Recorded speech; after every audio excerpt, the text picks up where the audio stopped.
everyone. I'm Piera from IndieWavves, and today I'm at Wiggle Room on Avenue A in the Lower East Side, where I'm going to be chatting with the very swaggy, very talented, very brilliant theMIND. Thank you so much for that intro. That's beautiful. You're welcome. Mine. We'll make him disappear really. The magician. Yeah. He is a magician. We got to say that this is our second take of this interview because, you know, it tends to happen, but we had this whole skit going on about him being a magician, which he actually is. Yeah, and I made the footage disappear by accident. It's me. I'm sorry. It was all him. We're just going to continue to blame him for it. But the reason why we're chatting here today is because he has a 7-track album that just dropped called Dancing and While Crying in the Middle of Nowhere. Yes, Dancing While Crying in the Middle of Nowhere. Yeah, it just dropped August 7th. Yeah. I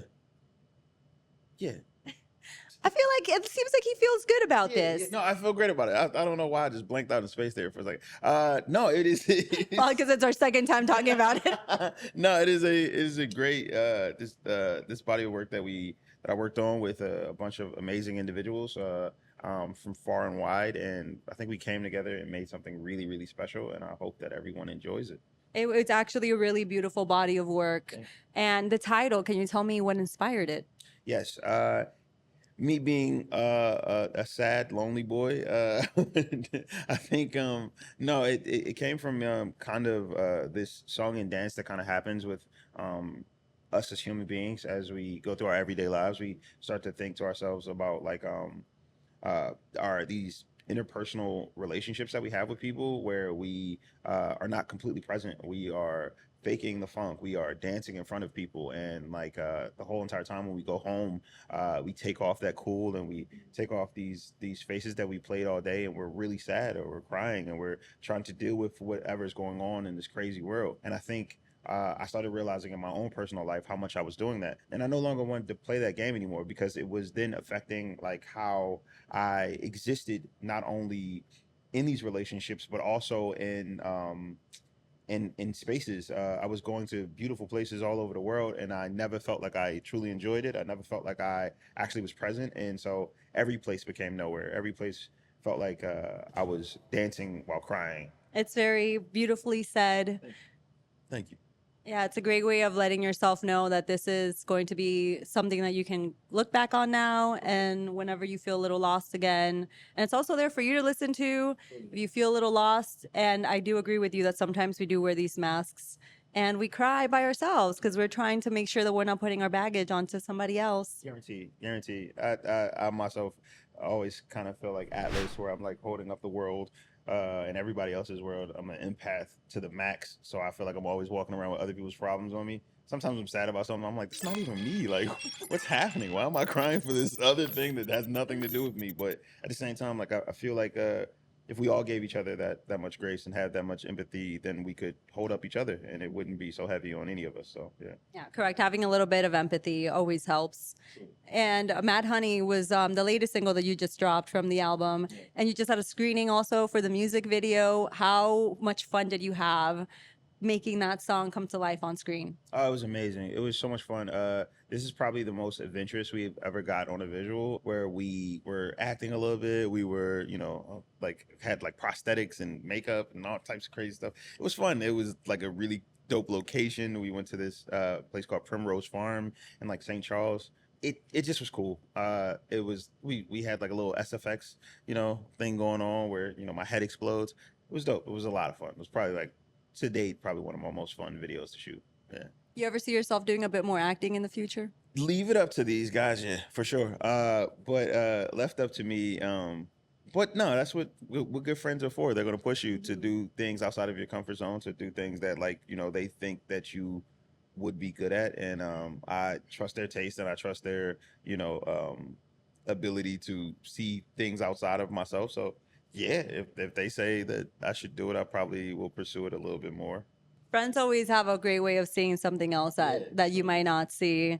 And the album deals a lot with love and how, sometimes you can not always understand what's happening when you're in the middle of it and how confusing that could be. What is your one hot take on love?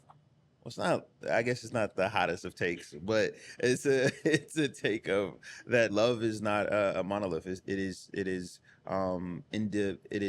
unique to every individual setting or couple or few individuals that if it chooses to find. As much as we watch movies, as much as we hear music and different different conversations about love, I think that we start to think that it is this one looking thing, and I don't think that that's true. I think that what might happen to you in a relationship, or what might you might exist through a relationship, you might be completely and madly in love with that, and that might not be the same thing for somebody else. Somebody else might need something else. I agree. I agree with that take. Yeah. It is very true. Just be as unique as possible with whoever it is that you're giving that love to, because it's never going to be the same.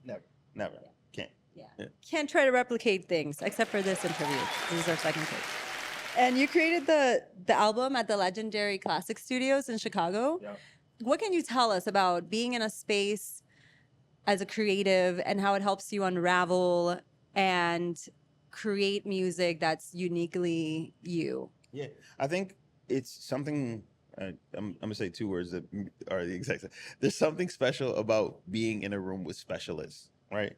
I think that a lot of times there's this new thing of carrying this burden on your own of artistry, where you try to wear every hat, and I don't believe in that. I think that there are places that you can go, specifically Classic Studios in Chicago, where, like, if you want to be surrounded by specialists and individuals who have done it before at the highest level, like Grammys, plaques, all of that good shit, yeah, there's a great place that you can go to who can tell you the steps to get to those places, who can help you along the way. And I think that that's something that every artist needs. I think that is what every artist should want. Sometimes, like, it's I want to remove the narrative that recording a song on a $30 mic on a $90 interface will get the same exact product out that someone who spent thousands and thousands of dollars, on equipment in a housing facility, treated rooms for sound and so on and so forth, is going to get the same product. It's just impossible. It's like,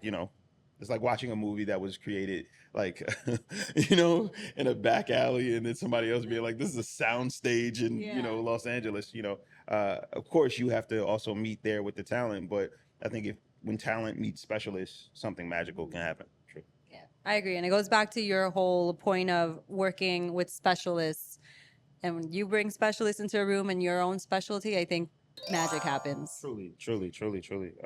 I bring up a story where I was working with, we were working on this album, and it was the last song. It was this song called Easy to Miss You. And as we were trying to figure out everything, Elton has this Sony C800 or whatever like that, this amazing mic.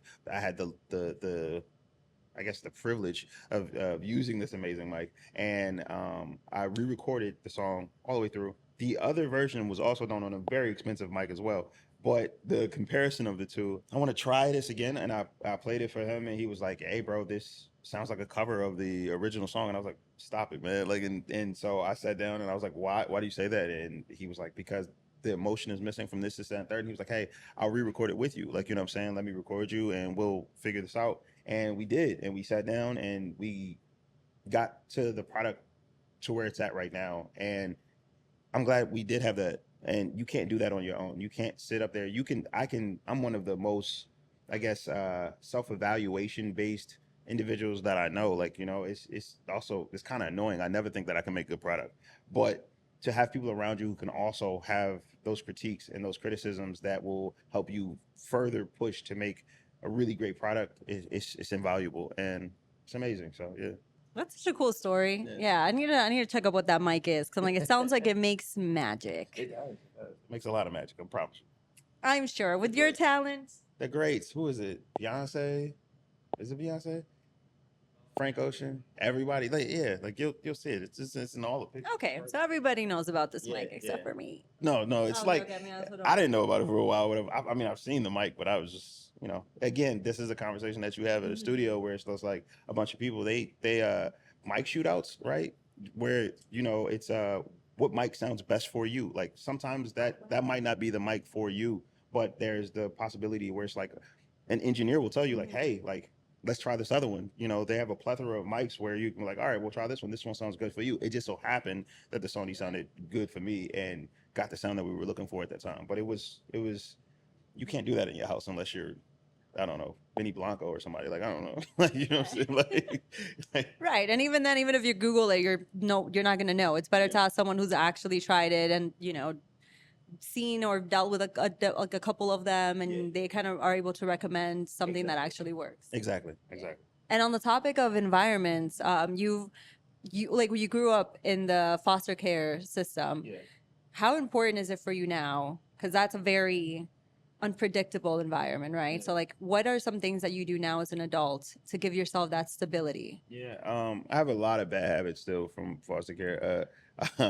But there are skills and talents that I think being in a survival mode teaches you. And those skills aren't great skills for like actually living real life. I compare it to like growing up in the woods or growing up like, you know, in captivity, or to the point where you like say to yourself like, oh snaps, if I want to be warm, I have to light a fire in the middle of the woods and like, you know, in this forest, and that's how I'll keep warm. But if you take those skills and you then apply them while living in a house, you now will burn down your house. So there was a lot of things that I had to shed. There's a lot of things that I learned for survival that I now have to uh, kind of switch out for skills that I've now learned to live, to exist, to be present.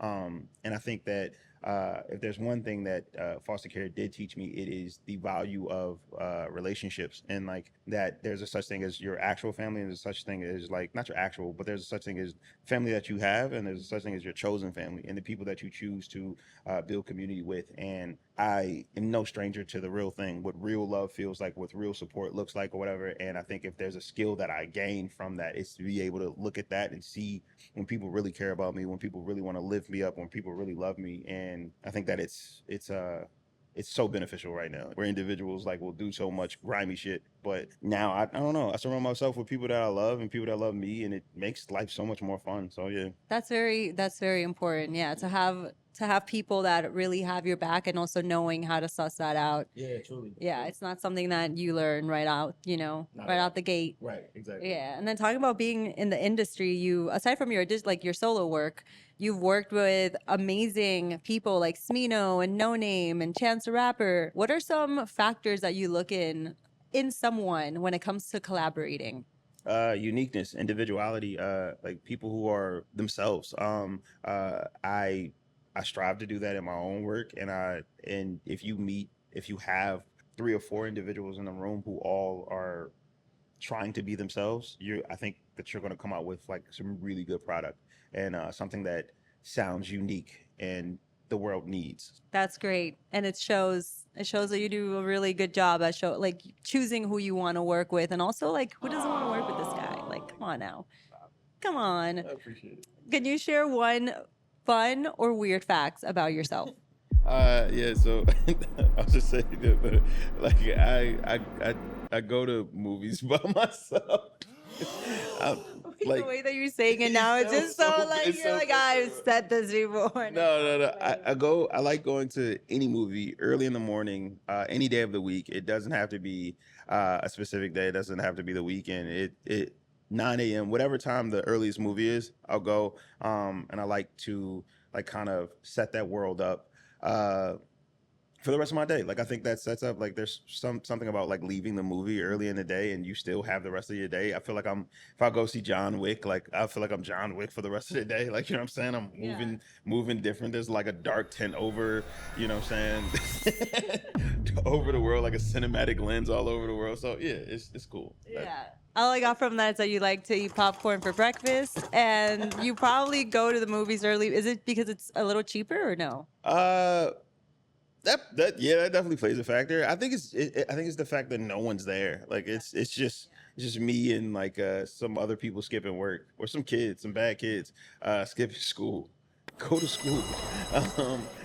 But other than that, leave me be. You shouldn't be here. I want to pay $16.99 to have the whole place to myself. What? Yeah, I wanted to come see this by myself and like make crazy, obnoxious laughs at parts that aren't even funny. You know, I don't know.